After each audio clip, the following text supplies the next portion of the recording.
Joost de Vries, niet alleen zanger, maar ook evenementenorganisator.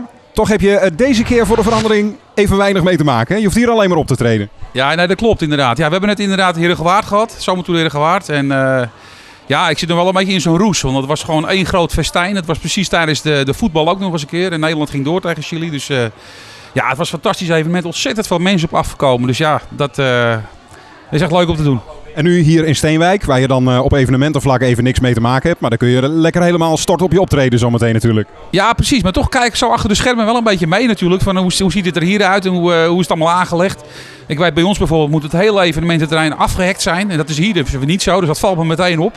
Dus ja, je probeert er wel wat dingetjes zeg maar, uit te pikken zeg maar, waar je weer wat mee kan. Nou ja, ik heb net natuurlijk mijn single Jij bent mooi, die loopt nu een beetje af. Die heb ik natuurlijk hartstikke leuk gedaan. En ik ben van plan om in oktober met een nieuwe single te komen. Hij is geproduceerd wederom door Jeroen Dirksen. En het wordt wel een ballad. Dus het wordt iets Dat is wel heel verrassend, want die kant kennen we nog niet van je.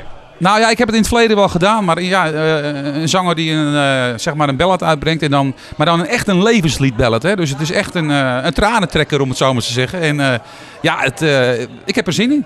Als je kijkt naar wat een album kost en wat voor energie erin stopt. Het is natuurlijk nu een jaar geleden dat ik Leven Geniet uitgebracht heb. Ja, en dan denk ik van, het is nu eigenlijk de tijd niet. Het is wel heel leuk om tijdens je optreden zeg maar, een cd'tje weg te geven of te verkopen. Maar het is niet zo dat die volop in de platenzaken komt. En dan denk ik van, ik kan beter af en toe een single maken.